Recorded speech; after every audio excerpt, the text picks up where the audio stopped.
Register call है sir जी। Sir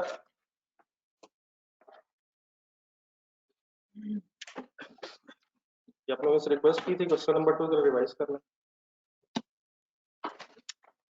इसको मिला टाइम करना, किसी कैलकुलेशन में इशू सर? तो फाइनल हो गए सर गेन लॉसेस। ये इफेक्टिव रेट्स में बनाता हूँ जहाँ तक कल हुआ। फाइनली बैलेंस करनी है सारे लॉसेस के लेजर्स।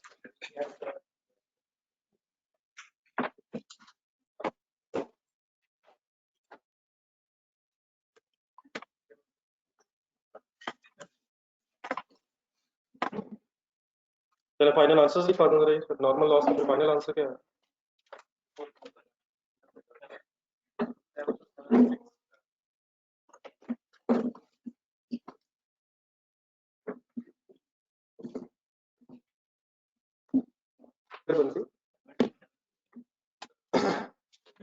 फिगर ही बता देंगे नहीं, टोटल टोटल तो हो जाएगा सर। बैलेंसिंग फिगर बता रहा हूँ 488 1। तो क्या है ये 488 ये फाइनली फिर नेट लॉस है। नॉर्मल लॉस का नेट लॉस है जो आपके ट्रेडिंग एक्सपेंसेस में जाएगा। अब नॉर्मल गेन में आ जाए।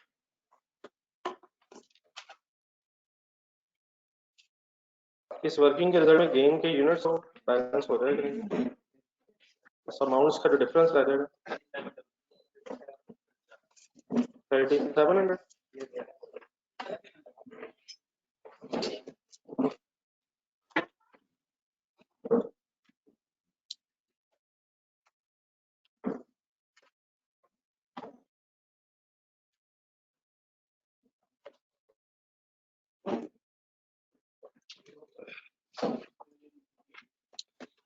ये हमने सब ये फर्स्ट लाइन में से लिखा है कि केमिकल मैन्युफैक्चर होता है by passing through two processes X और वाई। केमिकल बनाया जाता है एक्स और वाई डिपार्टमेंट्स में पास करके। क्वेश्चन के पास लाइन लिखा है। चले सर इस तरह पेज नंबर 71 थोड़ा ढूंढेंगे, थोड़ा सा आगे रहिएगा। Page number 71 sir.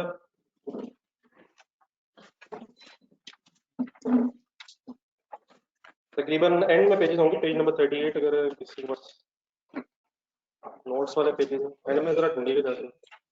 एक 7.1 लिखा होगा, पेज नंबर 71 होगा, या अगर चैप्टर का पेज नंबर है तो 38 होगा। इसमें एक 7.1 लिखा हुआ 60 में। इसके 6 सिनेरियोस बने हुए। ये जरा होमवर्क रखना इसमें जो हमने पढ़ा है अभी तक, नॉर्मल अब नॉर्मल लॉस अब नॉर्मल गेन, अगर थोड़ी सी प्रैक्टिस खुद से कर लीजिएगा। 7.1 का क्या करें सर? क्या करें सर? जल्दी से वापस आए और क्वेश्चन नंबर 2 का फैक्टरी अकाउंट बनवा दें। इसकी रिक्वायरमेंट ही रहेगी। अपने प्रोसेस अकाउंट्स देख के पोस्टिंग करें।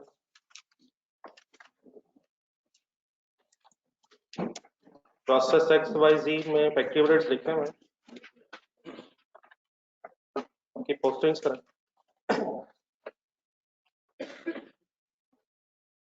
क्या एंट्रीज लिखी मैं डेबिट साइड पे?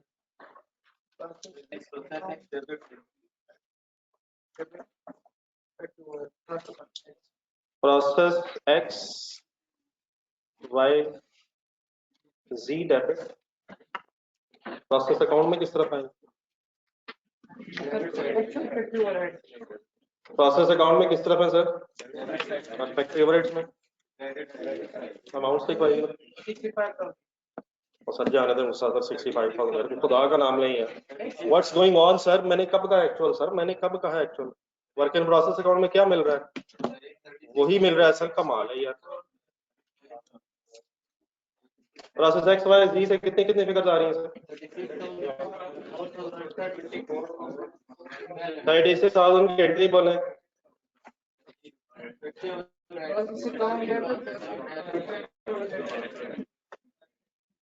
Process Y sir 24,000 and process Z से 12,000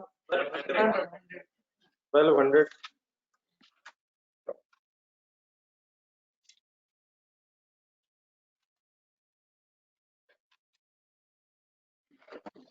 इन अमाउंट्स का नाम क्या है? फैक्ट्री ओवरहेड एब्जॉर्ब नहीं, फैक्ट्री ओवरहेड जो एब्जॉर्ब हुए हमारे प्रोडक्शन में। अब ढूंढें एक्चुअल 65,000। अब इसकी एक एंट्री बना लें, फैक्ट्री ओवरहेड डेबिट, क्या लिखूं साहब? कुछ दो तीन एक्सपेंसेस के नाम लिखा करें, दो तीन एक्सपेंसेस के नाम लिख के खत्म करें। Expenses credit, factory overhead expenses credit, देखने को नाम लिखा, डेप्रिसिएशन एक्सेट्रा। कंबाइन उसने फिगर दी हुई है, अगर ब्रेकअप होता तो हम डेफिनेटली डेबिट साइड पे ब्रेकअप लिखते। तो ये डेबिट साइड पे क्या चीज आई है? Actual FH factory overheads. अब लेजर बैलेंस कर दें और डिसीजन ले अंडर ओवर अप्लाइड कर साथ बैलेंस कर दें, कमाल है। 72,000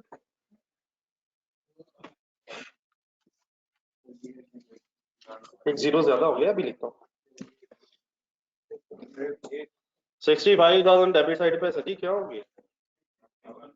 डेबिट बैलेंस लग रहा है।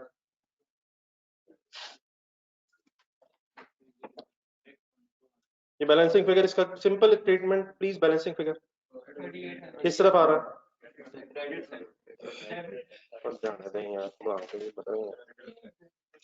Debit side is another name of credit side. पानी मुकाना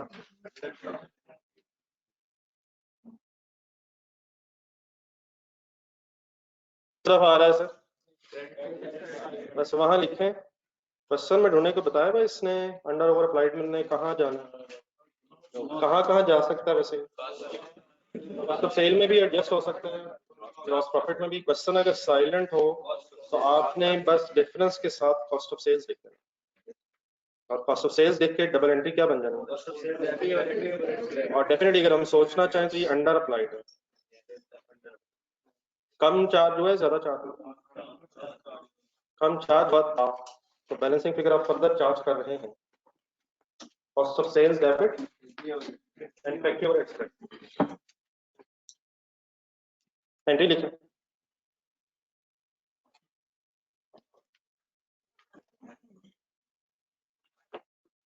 तो फैक्ट्री ओवरहेड्स के इस लेजर में एक्चुअल किस तरफ है? एक्चुअल किस तरफ है? अप्लाइड किस तरफ है? कम अप्लाई हुआ, ज्यादा हुआ? कैसे पता चला? ये तीनों क्रेडिट अमाउंट का सम करें।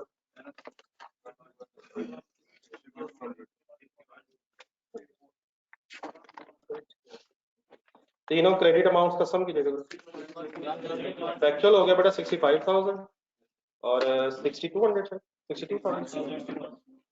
तो कम चार्ज हुआ, therefore balancing figure further charge होनी चाहिए। पिछले दिनों में जो पढ़ा प्लीज को कंफ्यूजन याद क्लियर है सर? पेज नंबर 37 पे आता है।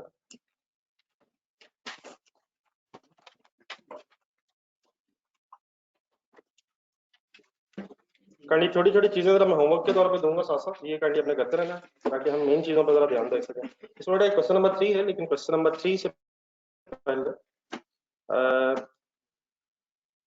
जरा एक और की वाले डिस्कस करना। अभी तक जो हमने क्वेश्चंस किए हैं उसमें हम ये अज्यूम कर रहे थे कि opening closing work in process मौजूद नहीं है, ना ब्रॉड डाउन है ना कैरिड डाउन है। लेकिन क्या प्रैक्टिकली ओपनिंग क्लोजिंग वर्क इन प्रोसेसेस हो सकते हैं? तो आज हमारी डिस्कशन वर्क इन प्रोसेसेस की तरफ जा रही है, ओपनिंग क्लोजिंग ट्रायंगल्स। आपको एक हेडिंग मिलेगी पेज के नीचे एंड में जाकर, वर्क इन प्रोसेस 7.1 समथिंग उसके नीचे लिखा हो। काम अब जस्ट कंसंट्रेशन का, प्लीज गौर से सोचें, साथ से चलने की कोशिश करें।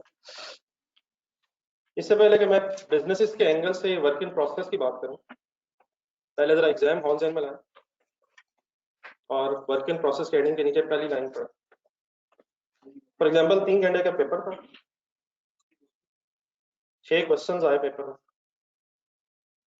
लेकिन कोई मेरे जैसा स्टूडेंट था, उसने हर क्वेश्चन अटेम्प्ट तो किए, लेकिन हर क्वेश्चन हाफ हाफ कंप्लीट किया। 6 questions have been half 50% completed.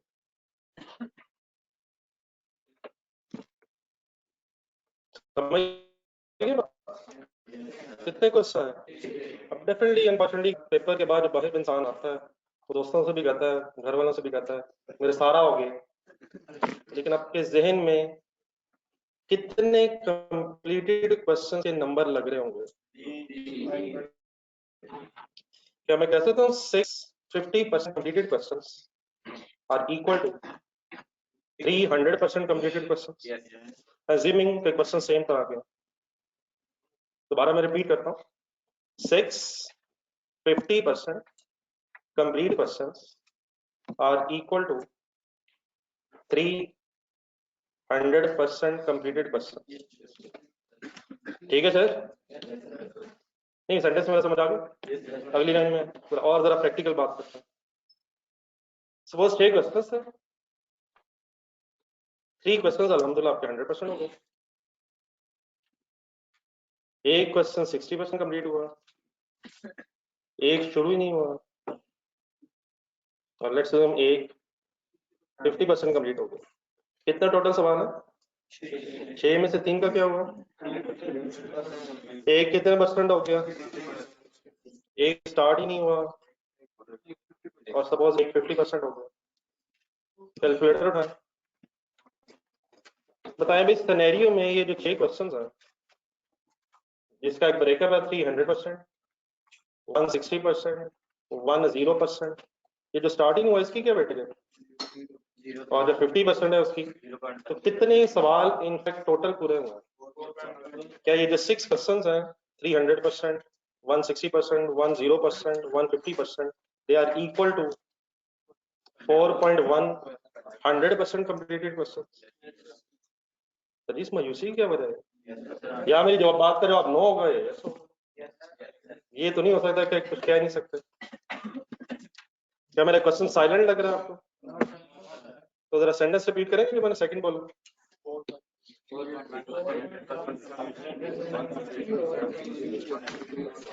यकीन माने मैंने तो ये नहीं बोला, मैंने तो ये नहीं बोला, पता नहीं किसका सेंटेंस रिपीट करना चाह रहा हूं। If 3 questions are 100% complete, 1 is 60% complete, 1 is 0% complete, and 1 is 50% complete, then they are equal to 4.1 100% completed question. It means हमें अपने नंबर लगाने चाहिए, तो वो 6 क्वेश्चंस के नंबर नहीं लगाने चाहिए, बी रियलिस्टिक 4.1 कंप्लीटेड क्वेश्चंस के नंबर हमारे जहन में आने चाहिए। अब इसी को जरा बिजनेस से अप्लाई करते हैं, अगली लाइन में आ रहा है। Sometimes all units started in a process during an accounting period are not fully completed in that accounting period. Units पे काम शुरू कर लिया, लेकिन सारे units during the period complete ना हो सके। जो कंप्लीट नहीं हो सकेंगे वो क्या कहलाएंगे? Closing work in process. और वही closing work in process next accounting period में क्या कहलाएगा? Opening work in process. एक डाटा आपके सामने लिखा हुआ है, इसको लिखने की कोई जल्दी ना, मुझे ये जो 4 लाइन लिखी हुई है पेज के अंदर, जरा एक लेजर फॉर्म में लिखवाना।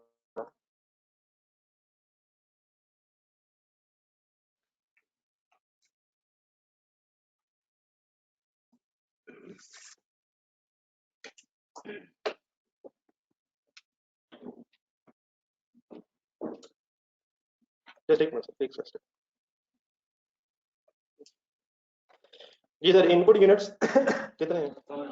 इनपुट यूनिट्स कहाँ लिखे? डेबिट साइड या क्रेडिट साइड? चलो मैं ये जो डाटा लिखा है फर्दर एक्सप्लेन कर देता हूँ। सपोज हमने 1000 यूनिट्स मटेरियल के मंगवाए, ठीक है, इनपुट हो गए। आउटपुट यूनिट्स हो गए। लेट्स से एक ही प्रोसेस है, तो इसी प्रोसेस के एंड में फिनिश गुड्स बन जाती हैं, ठीक है जी, 800 units. Closing work in process के यूनिट्स कितने? अभी हमारी आज की डिस्कशन में फिलहाल ब्रॉड डाउन नहीं है, अभी हम पहले सिर्फ कैरी डाउन डिस्कस करेंगे, फिर इंशाल्लाह कैरी डाउन से ब्रॉड डाउन डिस्कस करेंगे। पीरियड के एंड पे कितने यूनिट्स हैं? 200, लेकिन उन 200 के साथ एक ब्रैकेट लिखी हुई है। What is the mean of this 40% complete? क्या इन पे 40% काम हो चुका है? क्या इन पे 60% काम अभी रहता है? वो कब होगा? नेक्स्ट अकाउंटिंग पीरियड में। ये यूनिट्स हैं कितने? 200 यूनिट्स। अगर ये 200 यूनिट्स 40% कंप्लीट है, अगर ये 200 यूनिट्स 40% कंप्लीट है, तो क्या मैं कह सकता हूँ कैलकुलेटर उठाए? कैलकुलेटर उठाए। अगर ये 200 यूनिट्स 40% कंप्लीट है, तो क्या हम कह सकते हैं they are equal to 100% completed units? Please कैंड ये सेंटेंस जरूर रिपीट कर दे, मैंने बोला 240% completed units are equal to 100% completed. इन 200 यूनिट्स के सामने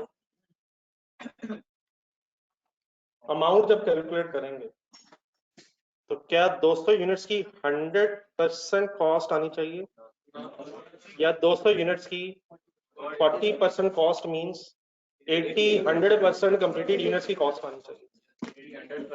इन 200 के सामने 100% कंप्लीटेड यूनिट्स की कॉस्ट आनी चाहिए, या 200 के सामने 200 यूनिट्स की 100% कॉस्ट आनी चाहिए? इनकी 100% कॉस्ट बनेगी कब? फिलहाल कितने परसेंट कॉस्ट इनके सामने आनी चाहिए? 40%, और 40% फिर नेक्स्ट ईयर ब्रॉड डाउन बनेगा सर। फिर 60% खर्चा और जमा होगा, फिर ये 100% कंप्लीटेड यूनिट्स बनेंगे और इनकी 100% कॉस्ट पूरी होगी। दोबारा आ डाटा पे, देन इससे फिर cost incur during the period बताई गई लास्ट टाइम में कितनी? अब ये जो 1 लाख इनकर ड्यूरिंग द पीरियड है, इसी को हम ब्रेकअप की फॉर्म में डिस्कस करते रहते हैं। ये 1 लाख किस किस का सम होगा? Material labour cost incur during the period. कौन कौन से खर्चे होते हैं? Material labour. तो मैं जरा इसी 1 लाख का जरा ब्रेकअप लिख देता हूँ। सपोज 50,000 मटेरियल था, आगे क्या होता है? फैक्ट्री पेरोल या डायरेक्ट लेबर, लेट्स से 30,000 है, और फैक्ट्री ओवरहेड्स है 20,000। तो ये जो 1 लाख है मटेरियल लेबर ओवरहेड्स में मैंने ब्रेक कर रहा आपके सामने प्रेजेंट कर दिया, ठीक है क्या? अब आप इस तरह करें, रजिस्टर खोलो और ये ले जाए जरा इस तरह बना, इस तरह मैंने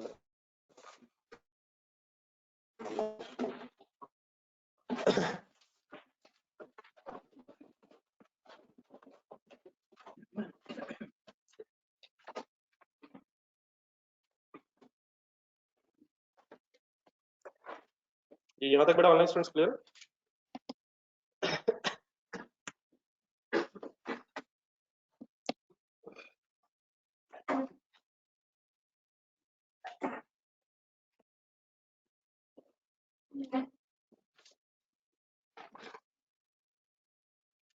तो कैंडी यहाँ तक जरा नोट कर लो, और कैंडी नोट करके जरा बता दो।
कर ले नोट। सर जी अब यहाँ तक अगर जो लेजर हमने बनाया है इससे देखा जाए तो डाटा बस यही है जो हमारी एग्जाम्पल में था। पहले यूनिट्स को बैलेंस किया जाता है, ऐसे ही सर बैलेंस करें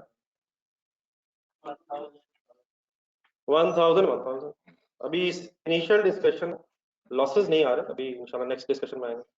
मींस जो 1000 यूनिट स्टार्ट हुए वो कहाँ कहाँ गए, 800 में से बन गए हैं, 200 बन गए, तो अल्हम्दुलिल्लाह देयर इज नो लॉस।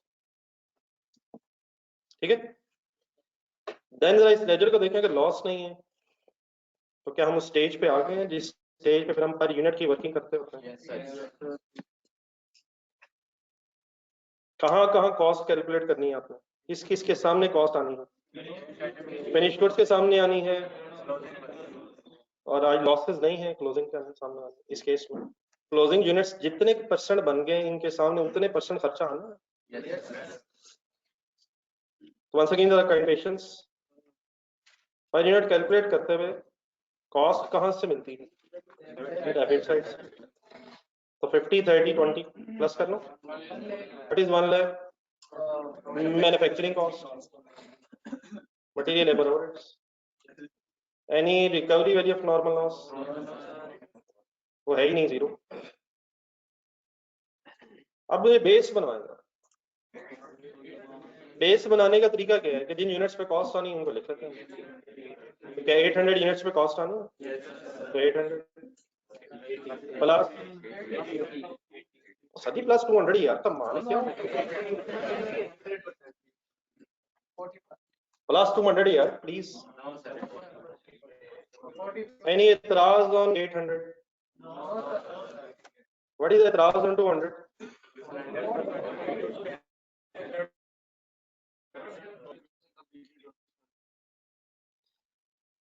इसमें थोड़ा सा और जरा लॉजिकली क्लियर करना है अपने आप को। डेबिट साइड देखना, कितनी मैन्युफैक्चरिंग कॉस्ट इंकर हुई है?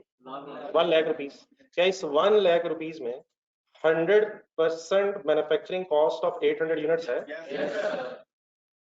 तो देयरफॉर इसकी बेस में 800 यूनिट्स तो पूरे होने चाहिए। लेकिन क्या इस 1 लाख रुपीस में फिलहाल 200 यूनिट्स की जस्ट 40% कॉस्ट है? तो देयरफॉर बेस में पूरे 200 यूनिट्स लिखना मुनासिब नहीं है।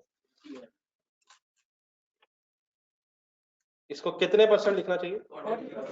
तो ठीक है 80 आना, लेकिन अगर आप इस तरह करके वर्किंग करेंगे तो जरा आपको याद दहानी रहेगी, रिवाइज करना आसानी रहेगी।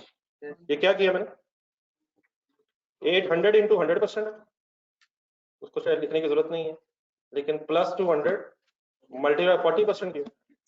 क्या इस लाख रुपए में इन 200 यूनिट्स का बस 80% खर्चा है या 40% खर्चा है? Any confusion? Let's solve.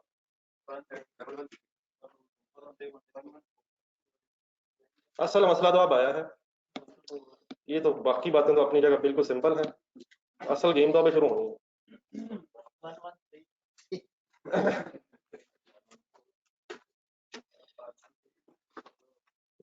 ये बड़ा इस डिवीजन में सब क्लियर है सर, और सारी डिवीजन में क्लियर है सर। रेट के बारे में सर जी फाइनल डिसीजन किसी जमाने में आप बचपन में मेरे साथ ले चुके हैं। रेट अगर आ रहा पॉइंट्स में तो उससे 2 डिजिट्स में लिख के राउंड अप करके अगली बहस न कीजिएगा कहीं। तो 113.64 पर यूनिट। अब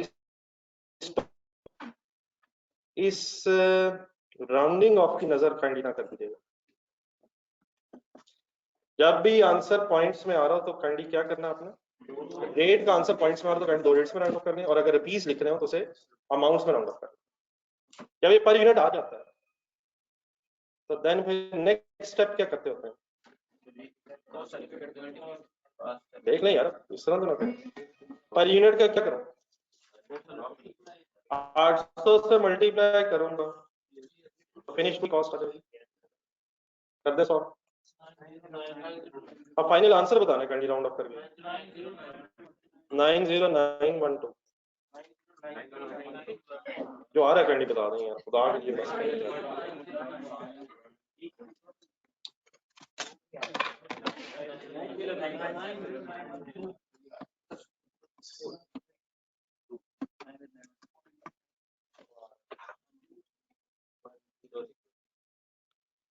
देन सर जी अगला स्टेप, नेक्स्ट स्टेप छोड़ दे, इस बहस का तो कोई फायदा नहीं, इस बहस से तो कुछ नहीं मिलने वाला।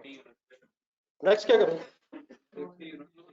200 लिखूं या 80 यूनिट्स या 200 इंटू 40% कर दूं, या क्या किया जा सकता है बोर्ड पे देखेंगे, 200 इंटू 40% इनटू 113.64, ठीक है, या डेफिनेटली सिंपली क्या किया जा सकता है, 80 इंटू 113.64,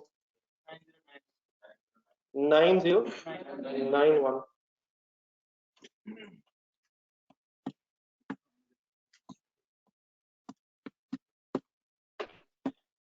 प्लीज असल कॉन्सेप्ट पे प्लीज फोकस करिए। Any confusion anyone?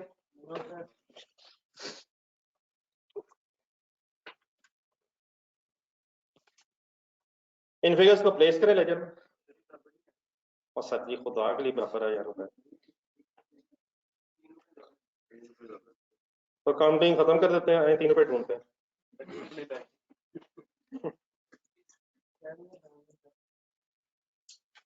टोटल करें सर 1 लाख। अपने क्वेश्चन नंबर 1 और क्वेश्चन नंबर 2 जरा ढूंढे।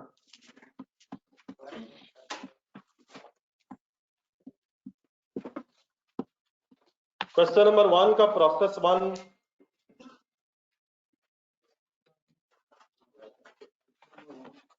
जब भी सर ये रेट राउंड ऑफ हो जाया करेंगे ना एग्जैक्टली, तो क्वेश्चन नंबर 1 में प्रोसेस 1 2 में, क्वेश्चन नंबर 2 में प्रोसेस XYZ में जब भी रेट 100% राउंड ऑफ हो जाया करेगा, तो देन तो राउंडिंग ऑफ की वजह से कोई डिफरेंस नहीं आया करेगा। लेकिन अगर रेट राउंड ऑफ थोड़ा सा हो जाएगा, तो राउंडिंग ऑफ की वजह से इममटीरियल डिफरेंसेस हम इग्नोर करके असल बहस की तरफ चल पड़ेंगे।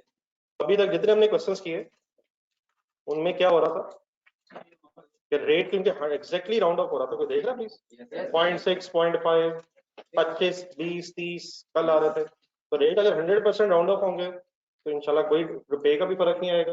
लेकिन अगर रेट हम राउंड ऑफ करेंगे तो इममटीरियल डिफरेंसेस को हम इग्नोर करके फौरन अगले पेज पे चले जाए। यहाँ तक कंप्लीट है सबका?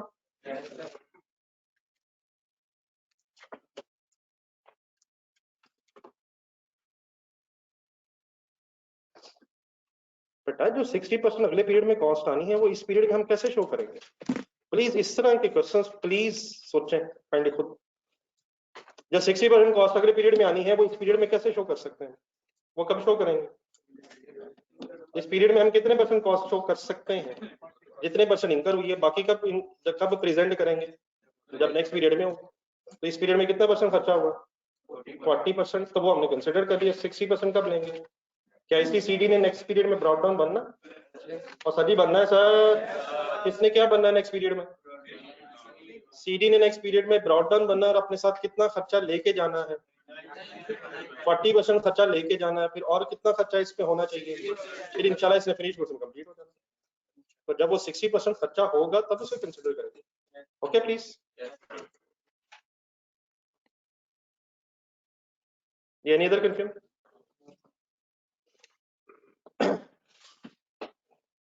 देन सर इसी के बाद आपको नेक्स्ट पेज पे एक सिनेरियो 2 मिलेगा।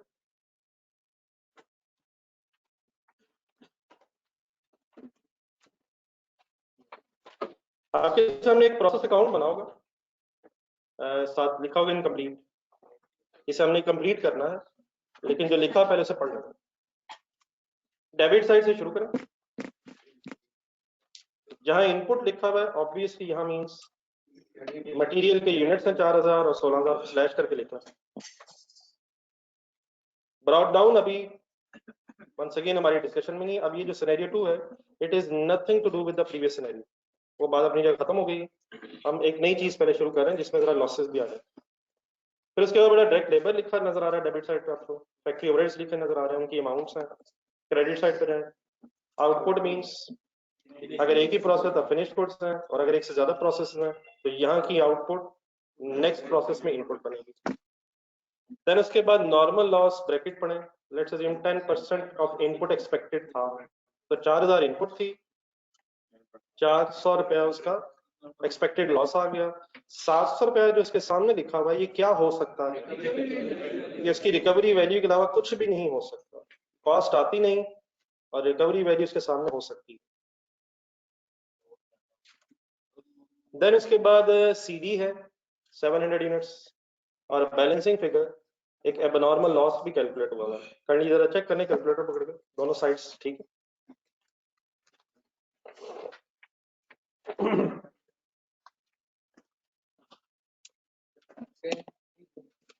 नहीं मतलब बैलेंसिंग फिगर्स वाला देखो ना, यूनिट सही। 700 सबको क्लियर है सर? 700 के अब आपको क्रेडिट साइड पे अमाउंट्स रुपीस के कॉलम में 3 क्वेश्चन मार्क्स नजर आ रहे हैं। क्या जहां जहां क्वेश्चन मार्क्स है वहां वहां अमाउंट होती है? देन इसी क्वेश्चन का, इसी एग्जांपल का एक पार्ट नीचे भी चल रहा है, लिखा हुआ है closing work in process is completed as follows. ये जो क्लोजिंग वर्क इन प्रोसेस के 700 यूनिट्स है उससे रिलेटेड एक सेंटेंस लिखा हुआ है। 3 चीजें लिखी हुई हैं। मटेरियल लग चुका है, कंसंट्रेट कीजिएगा जरा फुल। अगर मटेरियल 100% लग चुका है तो ये वर्क इन प्रोसेस क्यों है? जब तक मैन्युफैक्चरिंग कॉस्ट 100% नहीं होगी तब तक गुड्स फिनिश गुड्स नहीं कहलाएंगी। और मैन्युफैक्चरिंग कॉस्ट मींस मटेरियल के साथ साथ लेबर ओवरहेड्स भी पूरे हैं। तो मटेरियल पूरा लग चुका है, लगना है लग चुका है, लेकिन लेबर और overheads 50% and 40% respectively. This is stage of completion of this closing work in process. इनके साथ वर्ड लिख रहे मैंने बोला, क्या बोला मैंने? What is the meaning stage of completion? Stage of completion of this closing work in process. किस स्टेज तक इनकी कंप्लीशन हो गई है? मटेरियल के एंगल से कहां तक पहुंच गए? लेबर के एंगल से कितने % काम हो गया? और ओवरहेड्स के एंगल से कितने % काम हो गया? क्या मैं कह सकता हूँ नेक्स्ट पीरियड में अब इन 700 यूनिट्स पे मटेरियल कॉस्ट नहीं आनी, लेकिन क्या लेबर और ओवरहेड कॉस्ट 50% और 60% अभी आनी है? नीचे मैंने 60% की बोला, वहां तो 40% लिखा हुआ। कितना % खर्चा हो चुका है? 100, 50 एंड 40% खर्चा हो चुका होगा इस पीरियड में। और कितने % अभी खर्चा होना है? 0 मटेरियल, 50 लेबर एंड 60% ओवरहेड का खर्चा जब नेक्स्ट अकाउंटिंग पीरियड में होगा तो फिर ये यूनिट्स कंप्लीट होंगे। इस वक्त जो 700 के सामने क्वेश्चन मार्क है, इस क्वेश्चन मार्क के अगेंस्ट, इस क्वेश्चन मार्क की जगह इसके सामने कौन कौन सी अमाउंट कितने % होनी चाहिए? क्या मटेरियल 100% होना चाहिए, लेबर 50% होनी चाहिए और ओवरहेड 60% होने चाहिए? यार फिलहाल कितने % होने चाहिए? तो 100% मटेरियल, 50% लेबर एंड 40% ओवरहेड्स फिलहाल इसके सामने होना चाहिए। यही सीडी में नेक्स्ट पीरियड में जब बीडी बनेगा तो फिर इसमें फर्दर क्या क्या कितने % ऐड होगा? मटेरियल ऐड नहीं होगा, लेबर 50% और ऐड होगी और ओवरहेड्स 60% और ऐड होंगे, तो इंशाल्लाह ये फिनिश गुड्स बन जाएंगे। अब ये जो बेटा हमने यहाँ तक पढ़ा है इसको रजिस्टर कर लें, इसको जरा लेजर को जरा देख के बना लें, उसके बाद फिर बुक हमने बंद कर दी।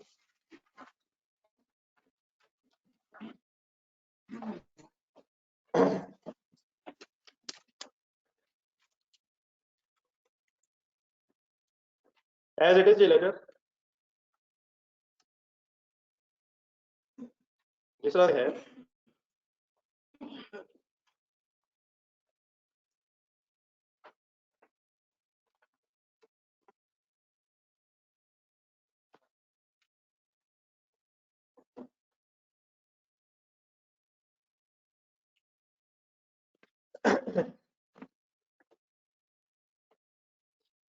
ब्रॉड डाउन जरा लेके डैश लगा दें ताकि आज अभी इस बहस में ज़हन में ना आ जाए। इनपुट की जगह मटेरियल ही लिखना है, 4000 units, 16,000 rupees, direct labour 8125, factory overheads 3498,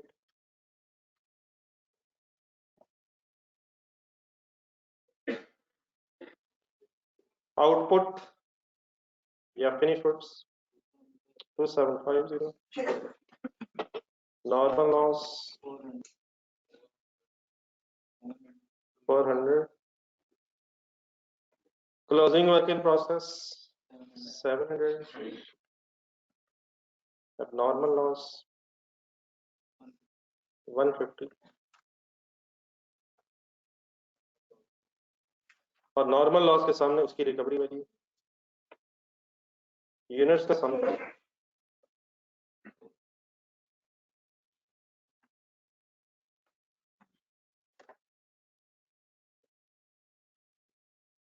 मेरा ख्याल स्पेस है, अगर डायरेक्टली हवा के सामने ना बैठे तो बेहतर है। किसी साहब को अगर डायरेक्टली हवा पड़ी तो मेरा ख्याल ऐसे ही एहतियात ही करें। आपकी सेहत की अशद जरूरत है सर इन दिनों। नहीं, डायरेक्टली किसी को हवा पड़ी मेरा ख्याल अवॉइड करना बेहतर है। बंद ना करवाए सर, उठ के आ गया सर, कमाल है यार। उसको बंद मैं करा दूं, खुद उठ के आ गया, मैं जल्दी आ जाता। और हाफ स्लीव से मेरा ख्याल वो बातें नहीं रही जो एफसी में थी। With the passage of time depreciation बढ़ती जा रही है हमारी। खासतौर पर 22 पे रात आ रहे हैं, एहतियात किया गया। आ जा रहा है कुछ नहीं।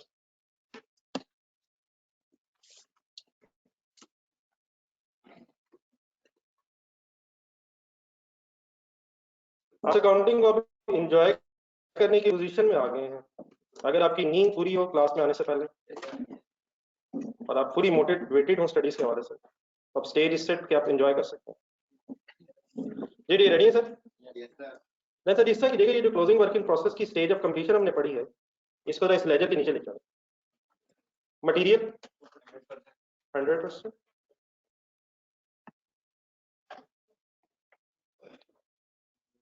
Labour 50% and factory overheads 40%.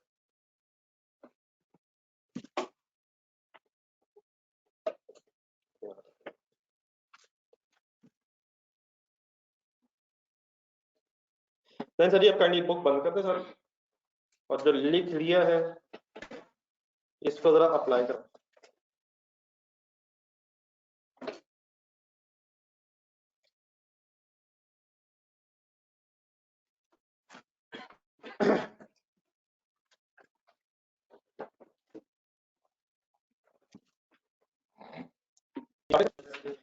अब लिखिए कि सर ये जल्दी ना कीजिएगा, आपने कैसे लिखना है, क्या क्या लिखना है, वो सब मैं साथ साथ बताऊंगा और अपने सीक्वेंस में लिखते रहेंगे। पहले एक करवाना है। सबसे पहले ये लेजर देखें गौर से, क्या ये लेजर उस स्टेज पे पहुंच गया जिस स्टेज पे पर यूनिट की वर्किंग होती है? ये कॉस्ट एलोकेशन किस साइड पे लेजर में होती है?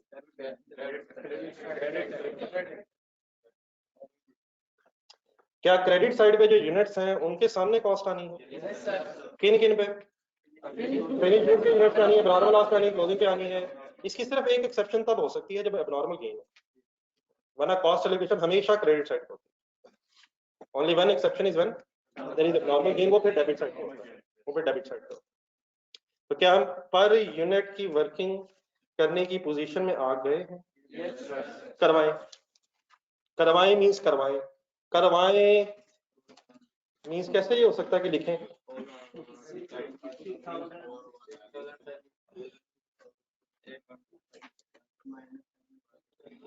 ये अमाउंट्स कहां से उठाई जाती हैं?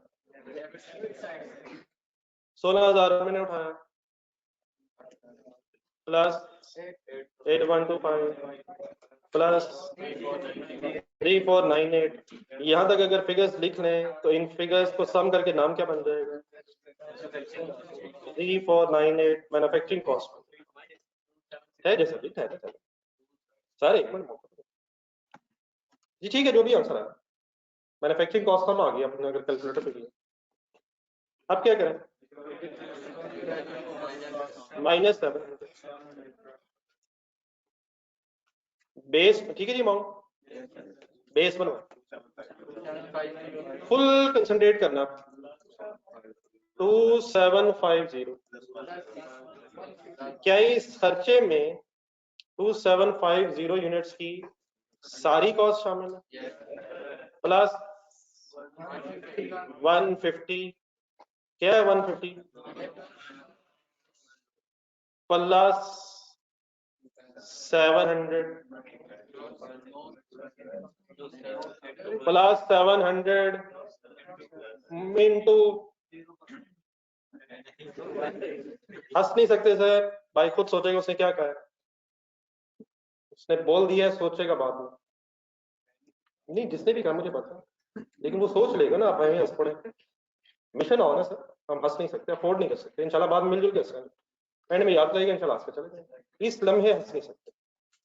700 का प्रॉब्लम क्या है सर? मेरा तो गलत, 700 बस बात खत्म, 700 बस खत्म, वो पूरे 700 लिखा हुआ, तो प्रॉब्लम बताए ना, प्रॉब्लम बता, क्या करूं फिर, क्या करूं? पता है आपको, पिछले क्वेश्चन में आपने करवाया, क्या करूं? इनटू क्या करूं? इनटू 50%, 50% या 100%? मटेरियल के एंगल से तो 100% ही है, प्लस 700 इंटू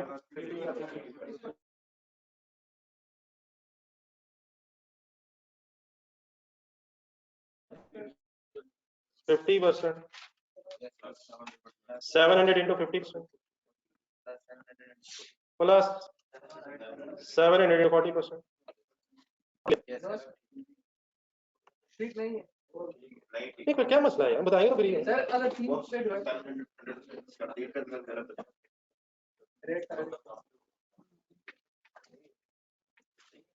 सोचना लाउड है, यकीन माना, एक मिनट सर, या अमाउंट के तक ओके, अमाउंट की कंफर्म नहीं, दोबारा शुरू कर, बेस दोबारा बनाते हैं,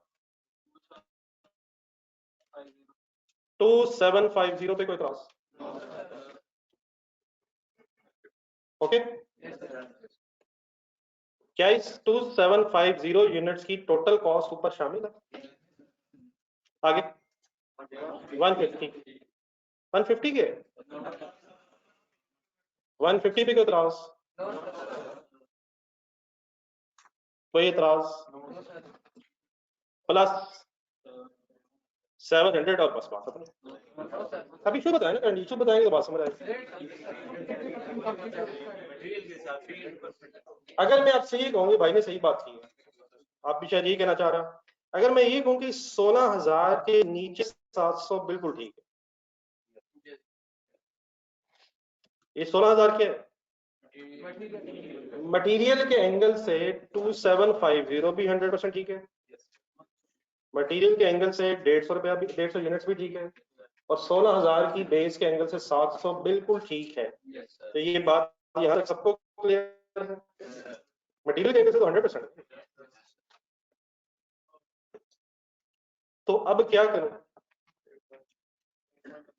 अब 8125 के नीचे 2750 ठीक है, सारी 2750 ठीक है सर, 150 ठीक है सर, और 700 इंटू 100% भी ठीक है, 700 इंटू 100% भी ठीक है, और 700 इंटू 50% भी ठीक है, ठीक है। अब प्रॉब्लम क्या होगी? प्रॉब्लम तो अभी भी है, 16,000 के नीचे 2750 ठीक है, 150 ठीक है, और 700 इंटू 100% तक ठीक है। लेकिन अब अगर इकट्ठी फिगर्स लिखी हुई हमने ऊपर 16,000 और प्लस 8125 प्लस 3498, अगर इकट्ठी फिगर्स लिखी हुई है तो 16,000 की बेस में फिर ये 700 इंटू 50% भी आ रहा है, आ रहा है सर। अब ये किसकी बेस में तो आना चाहिए, लेकिन किसकी बेस में नहीं आना चाहिए? 8125 की बेस में 7,000 इंटू 50% आना चाहिए, लेकिन 8125 की बेस में 700 टू 100% नहीं आना चाहिए। लेकिन क्या 8125 की बेस में 2750 आना चाहिए? सर ही आना चाहिए सर, जमा 150 आना चाहिए, क्या नहीं आना चाहिए? 700 इंटू 100% नहीं आना चाहिए, और लेकिन 700 इंटू 50% आना चाहिए। इसी तरह लास्ट फिगर 3498, उसके बारे में अलग-अलग सोच रहे हैं, क्या 2750 आना चाहिए बेस में, क्या 150 आना चाहिए, लेकिन अगली दोनों चीजें नहीं आनी चाहिए, और उसकी जगह क्या आना चाहिए? 700 इंटू 40% आना चाहिए। तो प्रॉब्लम इस वक्त क्या बन रहा है कि शायद हम अब इकट्ठा पर यूनिट रेट नहीं निकाल पाएंगे, बिकॉज कॉस्ट कंपोनेंट्स की बेस डिफरेंट है। ये कॉस्ट कंपोनेंट एक वर्ड मैंने बहुत ज्यादा बोलना है, इससे क्या समझ आया आपको? मैन्युफैक्चरिंग कॉस्ट के 3 कॉस्ट कंपोनेंट्स हैं। कौन कौन से? Material, labour and factory units. तो क्या मटेरियल की बेस डिफरेंट है? मटेरियल कॉस्ट की बेस डिफरेंट है, लेबर कॉस्ट की बेस डिफरेंट है, और ओवरहेड कॉस्ट की बेस डिफरेंट है। तो अभी तक ये प्रॉब्लम पहले क्यों नहीं आता रहा? हम एक नजर देख लेते हैं, क्वेश्चन नंबर 1 देखते हैं। क्वेश्चन नंबर 1 का आंसर निकाल लेते हैं।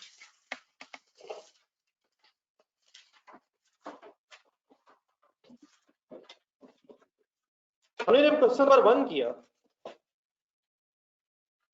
तो प्रोसेस 1 देखें, प्लीज देखना आपने, प्लीज देखना। मिल गया? हमने एक पर यूनिट वर्किंग की, हमने मटेरियल लेबर एवरेज से जमा किया और रिकवरी वैल्यू थी मेरा ख्याल लॉस की, उसको लेस कर दिया। पर यूनिट देख रहे हैं आप। अब लेजर देखें, उसी का लेजर, उसी का लेजर, उसी का लेजर। किस तरफ कॉस्ट एलोकेट होनी? क्रेडिट साइड पे। किस पे होनी थी? फिनिश गुड्स पे और एबनॉर्मल लॉस पे। सीडी था, इट मीन जो यूनिट्स थे वो 100% थे, कोई इन प्रोसेस वाला इशू नहीं था। तो क्या मटेरियल, लेबर, ओवरहेड्स की बेस सेम यूनिट्स की थी? ये बेस का मतलब क्या है? जिसे डिवाइड किया जा रहा है। तो क्या तीनों कॉस्ट कंपोनेंट्स की बेस सेम थी? प्रोसेस वाई, सॉरी 2 देख लें एक नजर। सीडीज नहीं थे सर स्टोरी में। क्वेश्चन नंबर 1, 2 में सीडीज की गेम नहीं थी। सीडीज का मतलब क्या होता है? यूनिट्स बन रहे हैं, वो इशू वहां नहीं। वो यूनिट्स बन चुके हैं या जाया हो चुके हैं, वो कहानी खत्म हो चुकी है। तो हम हमेशा एक कंबाइंड पर यूनिट रेट निकाला करेंगे, जैसे हमने क्वेश्चन 1 और 2 में निकाला। अनलेस कॉस्ट कंपोनेंट्स की बेस डिफरेंट हो जाए, फिर हमें मजबूरन कॉस्ट कंपोनेंट्स का रेट अलग अलग निकालना पड़ेगा। What is the meaning cost component? अब आपने करना बेटा ये है कि जिस तरह ये मैंने किया है इस तरह लिखना है, और देन क्या आप एग्री करते हैं कि ऐसे हो नहीं सकता है? क्या आप फाइनली एग्री करते हैं अब ऐसे हो नहीं सकता है? तो आपने भी ऐसे ही लिखना है, और एक हल्का सा क्रॉस करने के बाद ऐसे क्यों नहीं हो सकता है वो इंग्लिश में एक सेंटेंस लिखना।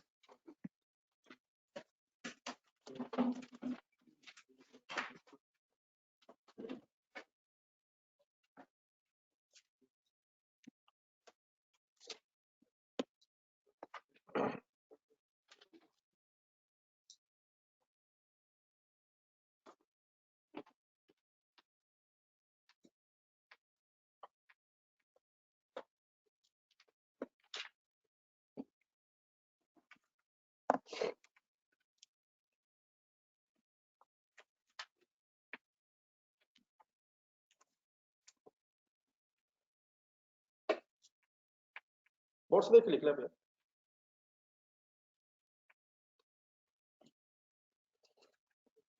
जो ऑनलाइन स्टूडेंट्स जरा हेल्प कीजिएगा जब लिख चुके होंगे।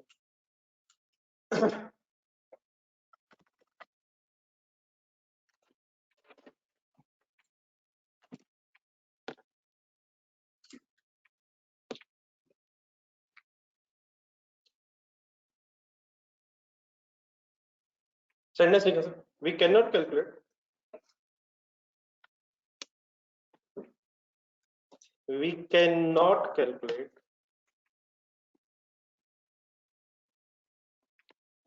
a combined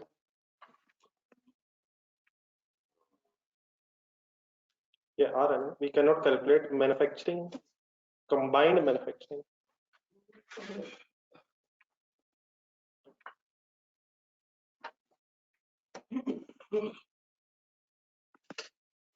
cost per unit. We cannot calculate combined manufacturing cost per unit. पहले यहाँ तक रुक के सोच लें, क्या ऊपर जो आंसर आता होता था वो मैन्युफैक्चरिंग कॉस्ट पर यूनिट ही होता था? वजह मटेरियल, लेबर, ओवरहेड्स को जमा करके manufacturing cost divide by units, तो पर यूनिट मैन्युफैक्चरिंग कॉस्ट। ऐसे क्यों नहीं ऐसे कर सकते? Because base of each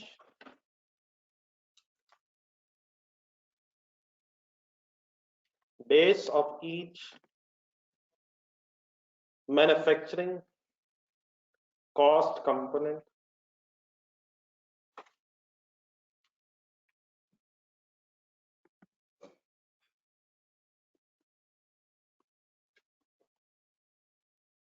base of each manufacturing cost component. Manufacturing cost component से मुराद ब्रैकेट में लिखें, क्या मीनिंग है? Material, labour, factory overheads, bracket close करते हैं, इज डिफरेंट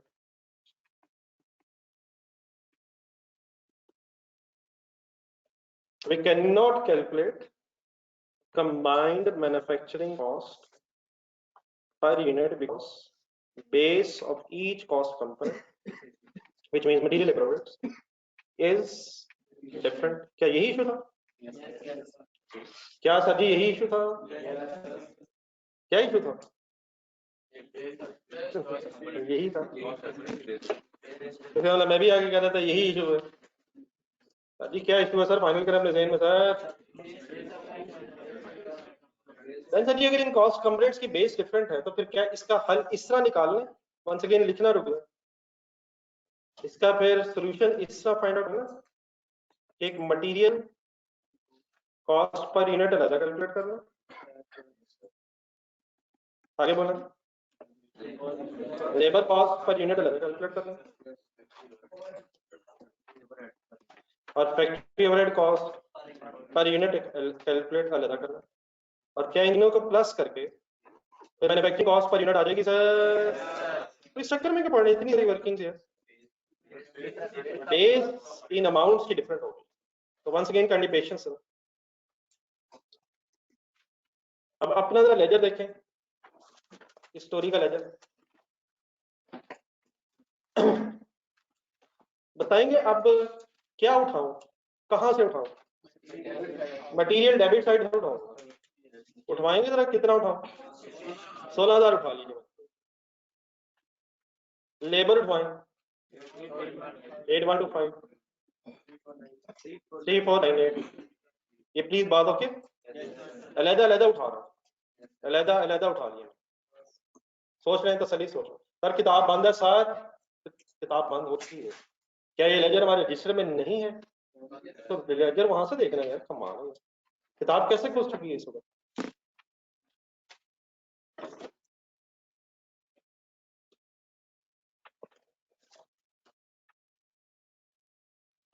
देन सर जरा क्रेडिट साइड है इस लेजर की अपने पास, एक रिकवरी वैल्यू भी तो है, क्या कॉस्ट में से रिकवरी वैल्यू भी लेस होती है? तो क्या रिकवरी वैल्यू भी लेस होती है? तो ऐसे कर देता हूं, सर जी कमाल है यार, अभी थोड़ी देर पहले ऊपर देखो, ये 16,000 प्लस 8125 प्लस 3498 माइनस 700 हुआ नहीं? तो मटेरियल से भी हुआ है, लेबर से भी हुआ है, ओवरहेड से भी हुआ है, या मैन्युफैक्चरिंग कॉस्ट एक ही दफा हुआ है। तो इसमें क्या प्रॉब्लम है? ये क्या प्रॉब्लम है? ये 2100 तो ये वाला इशू पहले क्यों नहीं सोचना पड़ा? क्योंकि रेट इकट्ठा आता था, मैन्युफैक्चरिंग कॉस्ट नेट हो जाता था। तो अब क्या करना पड़ना है? रिकवरी वैल्यू को भी सोचना पड़ना। अब यकीनन एक तरीका बिल्कुल ठीक है, भाई ने आवाज लगाई, बिल्कुल सही है। एक तरीका ये हो सकता है कि 700 को अब प्रपोर्शनेट किसी तरह किया जाए, लेकिन मेरी अगली बात सुनने से पहले अल्हम्दुलिल्लाह कहते हैं, अल्हम्दुलिल्लाह एग्जामिनर ये नहीं चाहता, लेकिन वो प्रपोर्शनेट करना कोई इशू नहीं है। एग्जामिनर सिंपली सेज कि अगर 3 कॉस्ट कंपोनेंट्स हैं, अलग-अलग कॉस्ट कंपोनेंट्स हैं, बल्कि 3 तो नहीं कहना, अलग-अलग कॉस्ट कंपोनेंट्स हैं, तो आप रिकवरी वैल्यू को प्रपोर्शनेट करके लेस करने की बजाय फर्स्ट कॉस्ट कंपोनेंट में से माइनस करते हैं। क्या वर्ड्स बोले मैंने? रादर देन मैंने वर्ड वो नहीं बोला जो आपने बोला, रादर देन कि आप इस रिकवरी वैल्यू को प्रोपोर्शनेट करके मटेरियल लेबर ओवरहेड्स में डिवाइड करके लेस करें, 700 टोटल पूरा वही करें, आप सिंपली क्या करें, रिकवरी वैल्यू को फर्स्ट कॉस्ट कंपोनेंट से लेस करते हैं। फिलहाल आपको फर्स्ट कॉस्ट कंपोनेंट क्या नजर आ रहा है? मटेरियल, लेकिन कुछ दिन बाद आपको फर्स्ट कॉस्ट कंपोनेंट कुछ और भी नजर आना शुरू हो जाना है, और खुदा के लिए BD is not a cost component, cost component means material labour overheads, BD is a cost component. ये जो मैंने बोला है यहां तक लिखें और फिर एक सेंटेंस और लिखना। कॉस्ट कंपोनेंट मींस क्या है? Material, labour, overheads. लेकिन क्या इन कॉस्ट कंपोनेंट से पहले भी कोई कॉस्ट कंपोनेंट हो सकता है? ये मेरे लिए छोड़ दें 2-3 दिन बाद। यहां तक आप लिखते हैं, फिर मैंने ये जो बोला अभी फर्स्ट कॉस्ट कंपोनेंट, ये अपने लिखना एक सेंटेंस। अब नीचे हमें बेस चाहिए, इसकी थोड़ी एक लाइन होनी चाहिए, एक लाइन छोड़ के लिखे।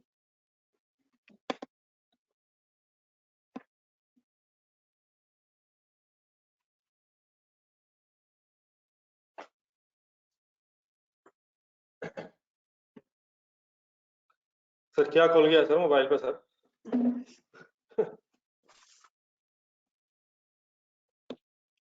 इतने दिनों बाद आप तशरीफ फरमा हुए हैं और आप मोबाइल के साथ ही हैं। यकीनन आप पढ़ रहे होंगे घर से, मतलब अंडरस्टूड सी बात। मुझे नजर नहीं ना है पढ़ते, कसूर मेरा ही।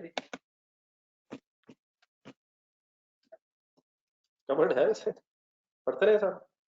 पिछला कवर किया हुआ? नहीं, कवर हो गया वो, ये पिछला नहीं।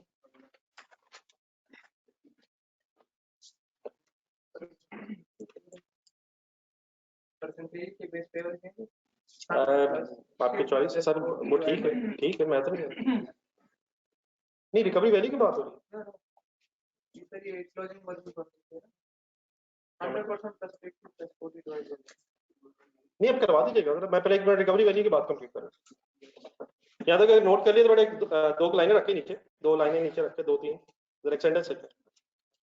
Recovery value is deducted. अब नो, आई होप कि आप लोग नोट करेंगे, मैं बड़ा कॉन्शियसली ये चीजें पहले बोल रहा हूँ, फिर लिख रहा हूँ और फिर लिखवा रहा हूँ। तो इट इज वेरी इंपॉर्टेंट कि हमारे कॉन्सेप्ट साथ साथ क्लियर हो। It becomes very difficult repeat करते हैं, वो भी 3-4 दिन बाद। तो प्लीज साथ साथ चलने की कोशिश करें। मैं कोशिश कर रहा हूँ बहरहाल, आराम आराम से चलो। कोई कंफ्यूजन है तो प्लीज साथ साथ बताइए। Any confusion? तो मैं पहले बोल रहा हूँ, लिख रहा हूँ, फिर लिखवा भी रहा हूँ, तो आप भी प्लीज साथ साथ करें, कोशिश का जरूर करें। तो recovery value is deducted from first cost component.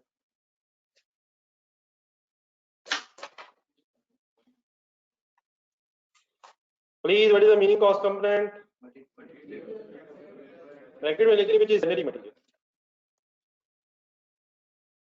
Which is generally material. और बाकी जो इसमें एक चीज छुपी हुई है वो इंशाल्लाह 2 दिन बाद सामने आ जाएगी।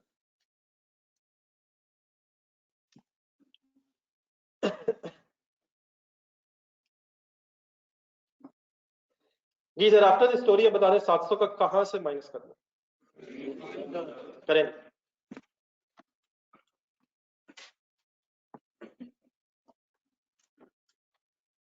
ऑनलाइन स्टूडेंट्स क्लियर है जी आप?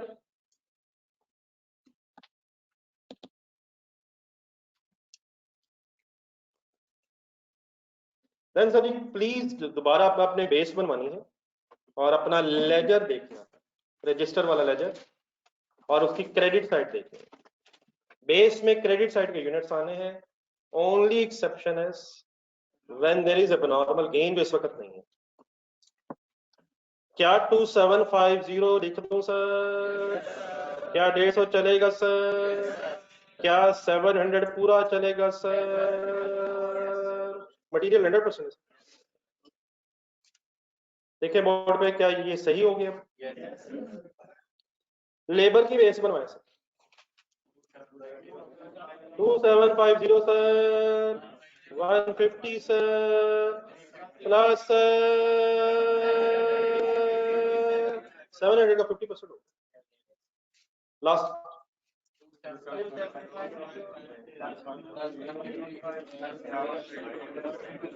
Any confusion? नोट करें, और पर यूनिट अगर पॉइंट्स में आए तो काइंडली वही कीजिएगा जो फाइनल हो चुका है।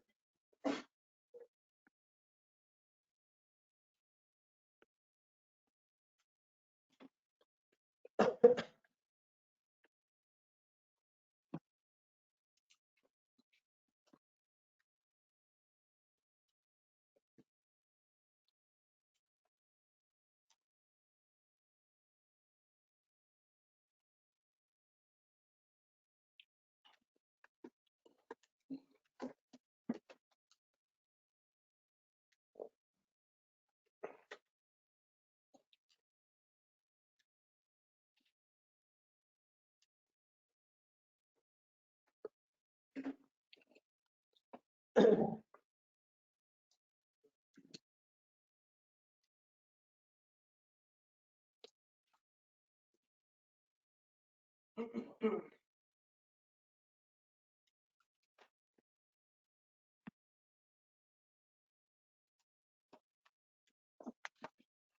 वैसा पहला आंसर 4.25 पर यूनिट। अच्छा 1 मिनट रुक के जरा पूरी बात सुनो। अभी क्या है 4.25 मटेरियल कॉस्ट पर यूनिट। अगला labour cost per unit 2.5। Next what is 1.1 factory overhead cost per unit. Then इसे टोटल करें और टोटल का पूरा सही नाम बोलने की कोशिश करें।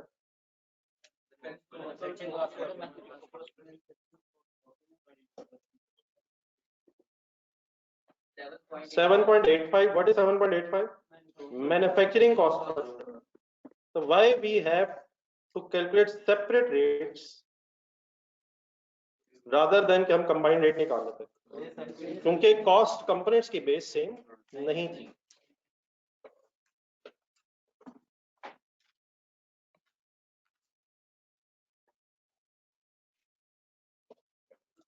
You noted it, please? Yes. कोई confusion? The online students?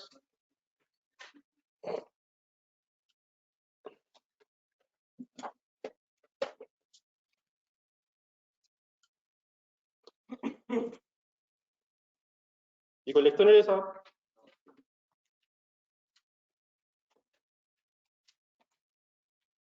The online students please लिख चुके हैं सर?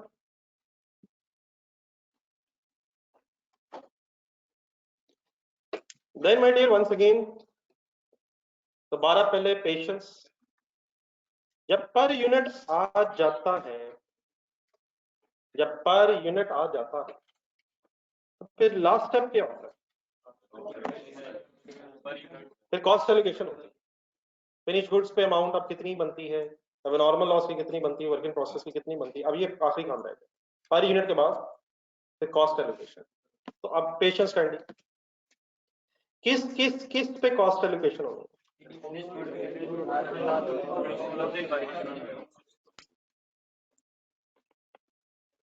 फुल कंसंट्रेट करना है और मेरी एक एक बात जरा पहले सुननी है।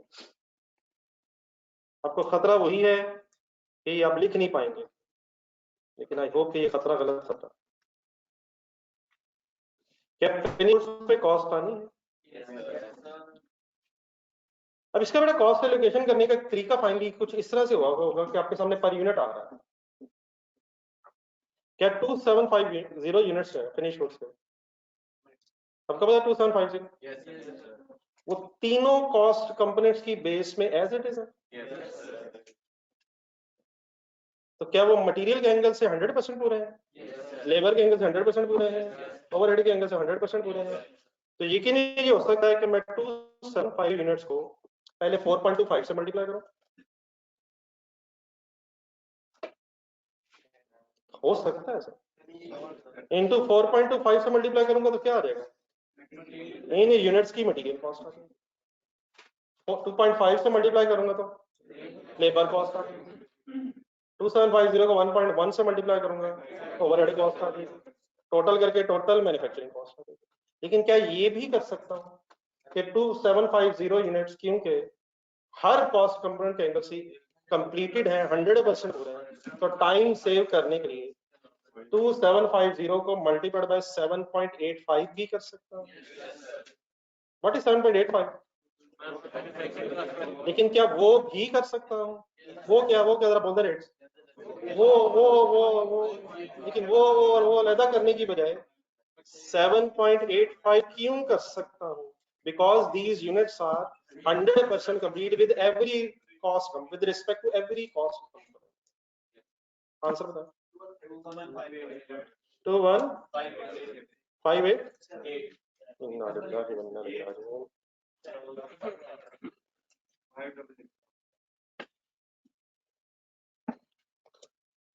अगला करवा दें। अब नॉर्मल लॉस क्या अब नॉर्मल लॉस को कॉस्ट एलोकेट होती है? और जाने दे यार, कब होती है? रोज होती है।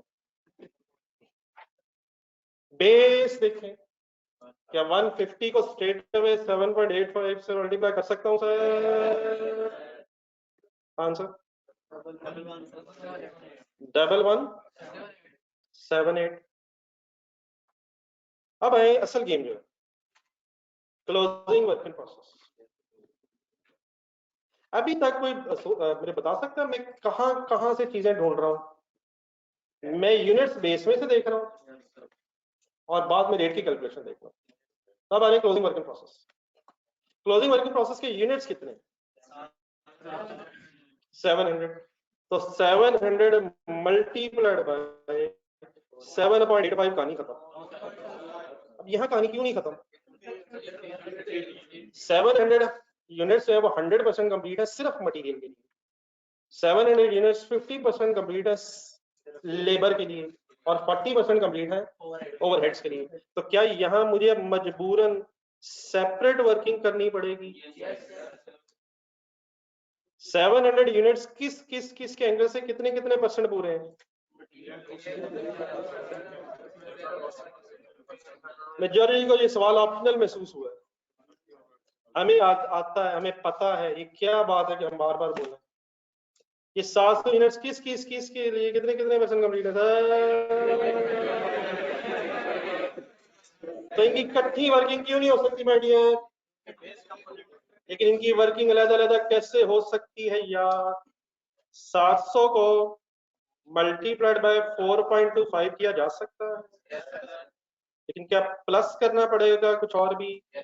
यहाँ तक जो आंसर आएगा 700 इंटू 4.25 उसको क्या कहना चाहिए? Material cost of closing work in process. लेकिन क्या कुछ ओवरहेड्स भी लग चुके हैं, लेबर भी लग चुकी है? क्या करो?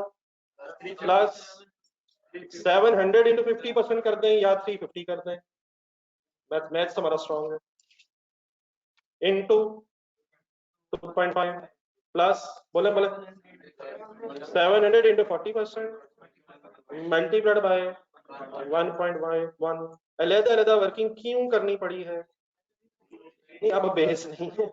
अब इस क्लोजिंग वर्किंग प्रोसेस की stage of completion with respect to cost component different है। क्लोजिंग वर्क इन प्रोसेस की stage of completion with respect to cost components different है। स्टेज ऑफ कंप्लीशन मैंने किसे कहा है? प्लीज बताना। ना स्टेज ऑफ कंप्लीशन मैंने किसको कहा? 100% को, 50% को और 40% को। मटेरियल लेबर ओवरहेड्स के अंदर stage of completion 100% complete with respect to material, 50% complete with respect to labor and 40% complete with respect to factory overhead। ये stage of completion with respect to cost components। और cost component मैंने किसे कहा? शाह साहब अगर आपकी तरफ से इस तरह के जवाब आएंगे तो ये तो बड़ी ज्यादती है। It is going to be so complicated। ये जरिए दोबारा एक दफा 750% मल्टीप्लाइड बाय 2.5 लिखे। अब आपको कोई कंफ्यूजन तो नहीं पाएंगे? लिखना इंटू 1.5 फाइनली सॉल्व करना। तो आगे शाह साहब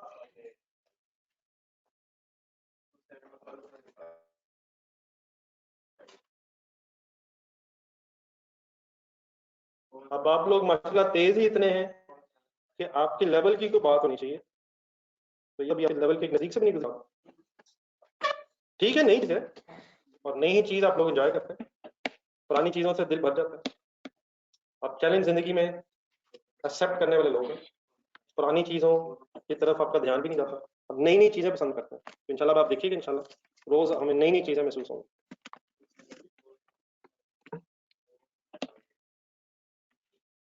जी सर। जो हमने जो पहले फिनिश गुड्स बनाई है जी उसमें जो पहले पर लेबर वगैरह दी हुई है 50% कॉस्ट के साथ ऐड करके हमने 7.85 लिखा है। क्या एक मिनट। लेबर में हमने ऊपर ना दिया 700 मल्टीप्लाई 50%। कहाँ? ऊपर लेबर जी और नीचे 40%। जी तो मिला के कुल 7.85 टोटल बना। क्या इन तीनों का टोटल? ये क्या किया? तो ये बात ये थी, ये जो हमने मजाक किया इसको हम जरा दोबारा कंसिडर कर लेते हैं। ये क्या किया हमने? 700 इंटू 100% मतलब ये है कि ये 700 यूनिट्स मटेरियल के एंगल से 100% है। देन हमने 700 into 50% अगर किया तो ये आंसर है 350, which means 700 यूनिट्स अगर 50% कंप्लीट है लेबर के एंगल से, तो they are equal to 350 100% completed units. And effective rates में जब 700 into 40% हमने किया तो 700 into 40% is equal to 280 100% completed units with respect to effective rates। अब जो हमने अभी आपने इकट्ठा किए ये हो नहीं सकता। पिछला सवाल देखें, आपके दिन में वो चल रहा है, वहां हमें 40% कंप्लीटेड बताया हुआ था। वी हैव अज्यूम्ड कि मटेरियल लेबर ओवरहेड्स के एंगल से 40% कंप्लीटेड है, लेकिन यहाँ stage of completion with respect to cost component different है, इसीलिए तो हमें अलग अलग वर्किंग करनी पड़ी। वो हम कर ही नहीं सकते। वो जो आपने निकाला वो क्या है, वो कुछ भी नहीं निकला। उसकी बेस पे पूरा 700 आना चाहिए, उसकी बेस में 350 आना चाहिए, उसकी बेस पे 20 आना चाहिए।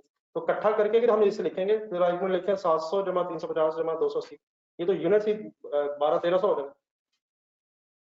तो ये 1200-1300 यूनिट्स तो नहीं ना बन गए, ये अलग बेस में आएंगे। तो जो आपने किया है वो यहाँ इसलिए नहीं हो सकता क्योंकि कॉस्ट कंपोनेंट्स की बेस में डिफरेंट यूनिट्स है। अब आप कुछ अगर एक्स्ट्रा कह रहे थे वो बता दो। मैं कह रहा हूँ ऊपर जो हमने 50% कॉस्ट दी हुई है, 50% कंप्लीट है ना, 700 मल्टीप्लाई 50%, 700 मल्टीप्लाई 40%, तो हमने जब 100% फिनिश गुड्स बना लिए हैं तो उधर 50% ना करें यार, कम ये क्या मजाक कर रहे हैं, ये भी हो सकता है। अब अपना लेटर देखो, एक मिनट यार, अब अपना लेटर देखो, मुझे ये बताएं लेजर में फिनिश गुड्स के यूनिट्स कितने? तो 700 बीच में कहां से आ गए? अब आप 2750 देखें तो क्या 2750 are 100% complete with every respect? वो पूरे आ रहे हैं 200, 2750, 2750, 2750, 150 कितने आ रहे हैं? पूरे आ रहे हैं। 700 है क्या? फिनिश गुड्स हैं या वर्क इन प्रोसेस के यूनिट्स हैं यार? तो वर्क इन प्रोसेस के यूनिट्स मटेरियल के एंगल से 100% है, लेबर के एंगल से 50% है, ओवरहेड्स के एंगल से 40%। प्लीज 700 यूनिट्स तो फिनिश गुड्स के हैं ही नहीं। अगर 700 यूनिट्स फिनिश गुड्स के होते तो ये 150 और 40 कैसे हो सकता है? फिनिश गुड्स किसे कहते हैं? जो 100% पूरी है। वर्क इन प्रोसेस किसे कहते हैं? जो लेस देन 100%। हो सकता है 1%, आधा परसेंट, पौना परसेंट, कुछ ना कुछ रह गया। रॉ मटेरियल उसे कहते हैं जिसपे काम अभी शुरू होना है। फिनिश गुड्स जो 100% पूरी हो गई है, और वर्किंग प्रोसेस मींस जो बीच में कहीं ना 0% पे है ना 100% पे है, less than 100% complete closing working process. बात क्लियर जी? कोई और कंफ्यूजन?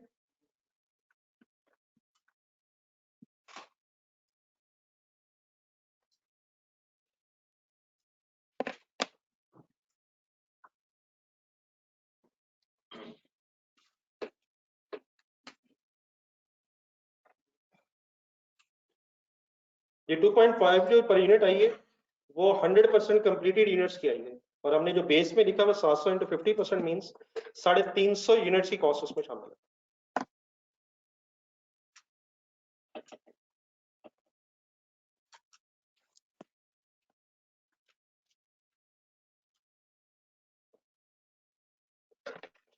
ठीक है सर, यहाँ तक फिगर्स ठीक है।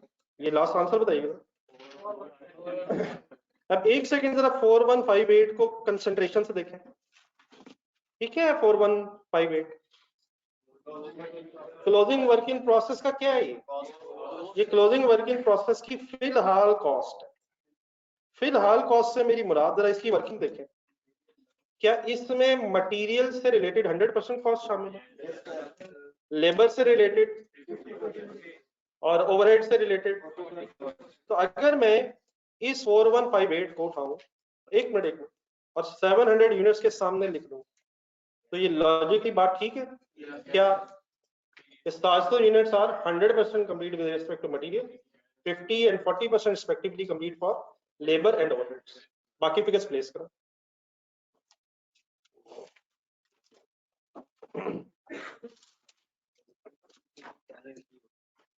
जी ठीक है, सही है साहब। ये फिनिश गुड्स के सामने कितनी अमाउंट आएगी? 21588। 21588 और 150 यूनिट्स के सामने क्या है? 1178। ये ठीक है बेटा, सही है साहब। देन टोटल का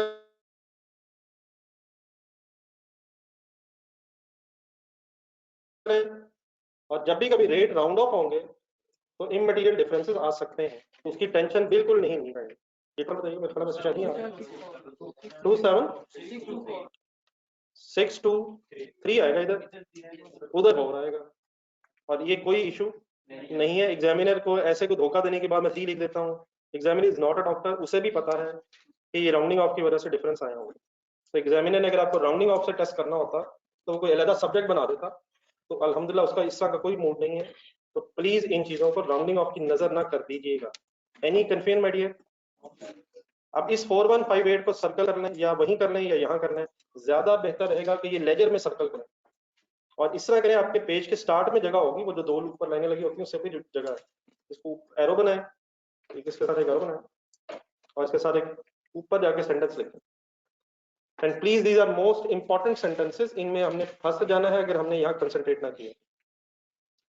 this amount includes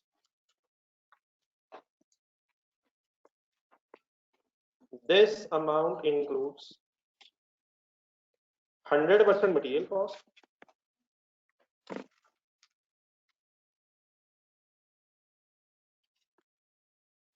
100% material cost, comma 50% labor cost and 40% overhead cost, overhead cost.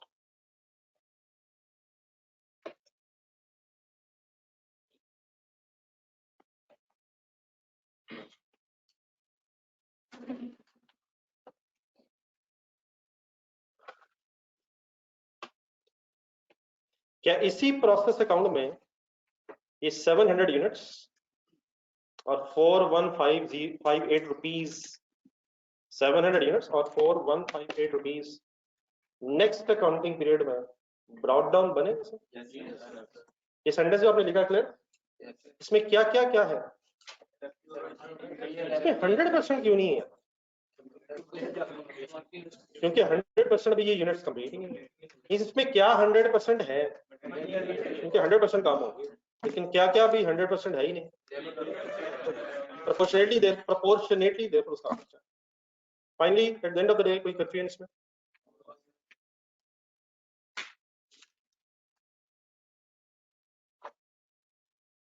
Then sir जहां पे आप पहुंचे हैं वहीं पे जरा नेक्स्ट लाइन आ,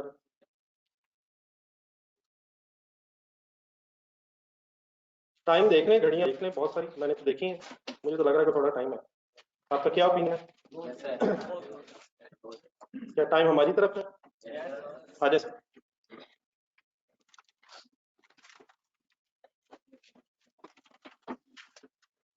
देन सर जी जब इस वक्त मैंने फाइनली आपसे डिस्कस करना है वो कोई कॉन्सेप्चुअल चीज नहीं है, एक प्रेजेंटेशन वाली चीज है। क्या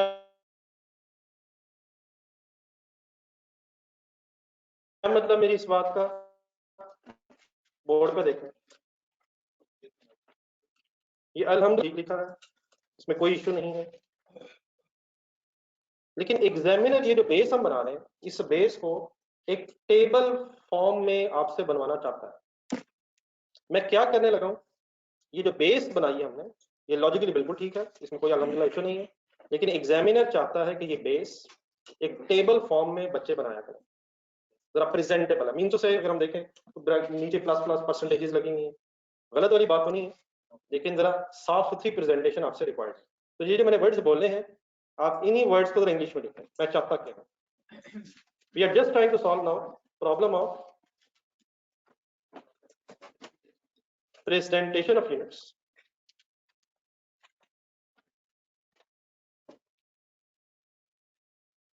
Problem of presentation of units in the base of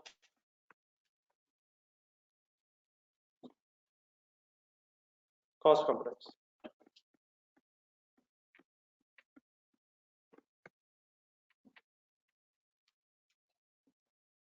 किस चीज की प्रॉब्लम?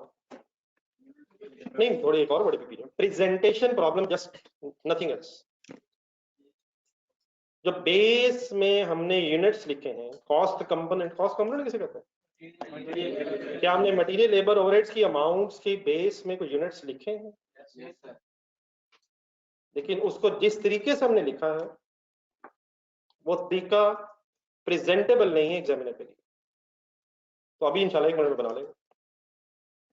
तरीका सर ये होता है कि एक टेबल बन जाता है, उस टेबल का नाम है, नेक्स्ट एक हेडिंग लिखा, equivalent production units. Equivalent production units. अब इस टेबल के नाम की कुछ साइंस में जाने की बिल्कुल जरूरत नहीं है। ये टेबल प्रोडक्शन यूनिट्स का बनता कैसे है वो हमसे वो रिकॉर्ड। टेबल का नाम सिर्फ क्या है?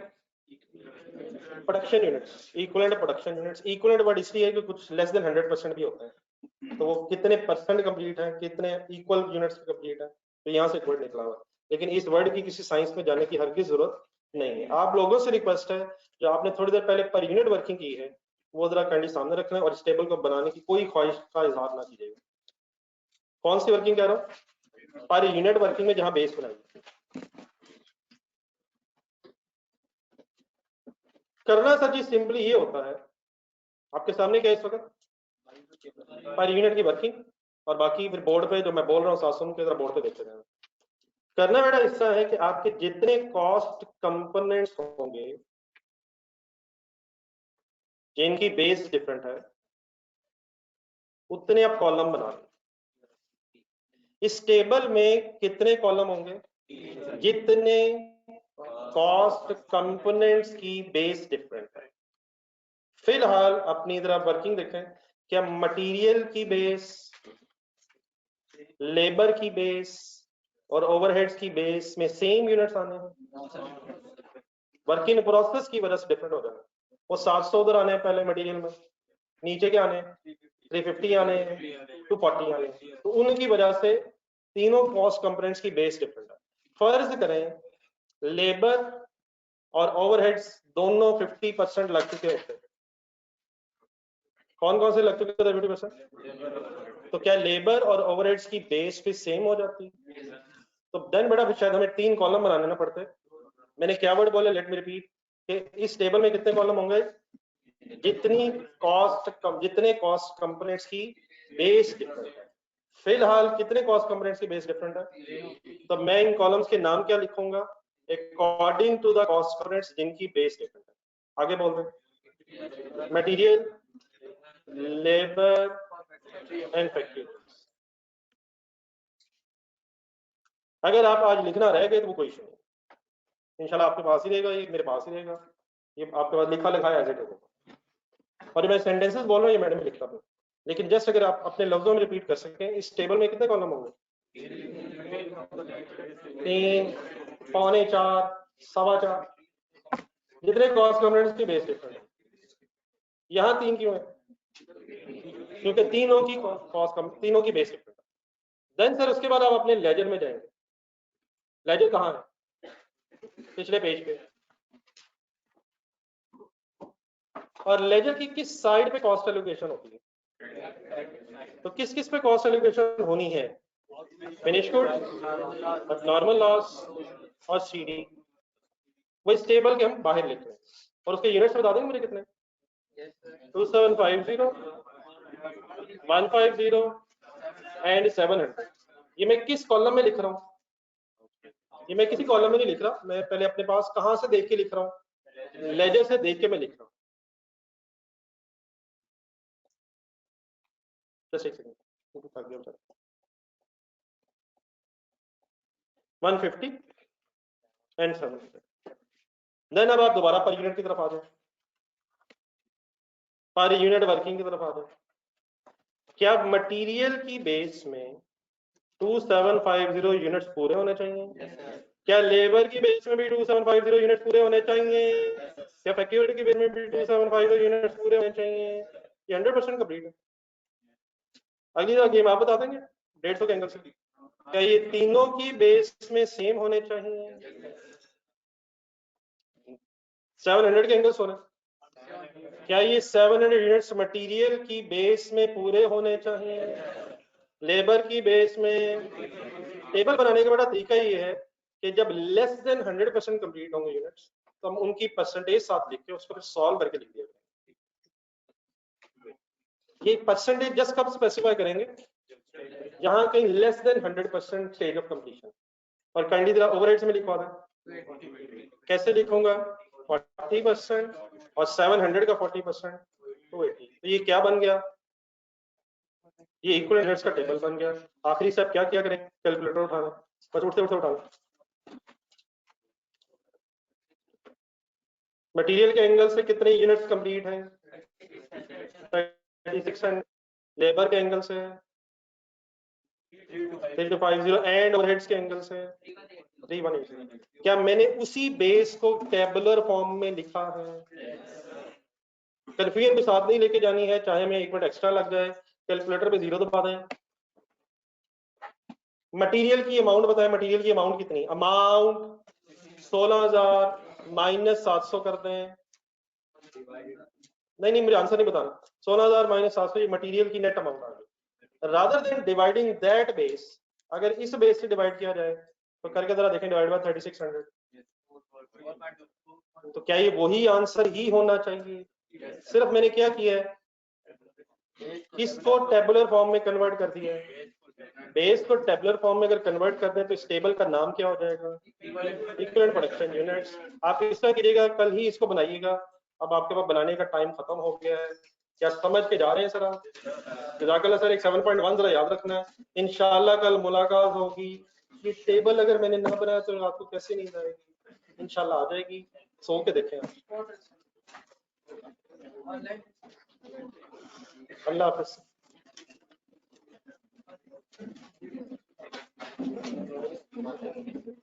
ये R1 वाले जो हजरात हैं वो 9:30 याद रखें, कल क्या डिसाइड हुआ था। अल्लाह हाफ़िज़। और वापसी पे अपनी आंसर शीट्स मुझे देनी है। नीचे 203 या 5 देखिए। अब्दुल साहब कौन सा 2, 203 या 5? कोई फाइनल कर दो, 203 कर, 203 में चलो। सवाल मुश्किल है, जितना हो सके करना है।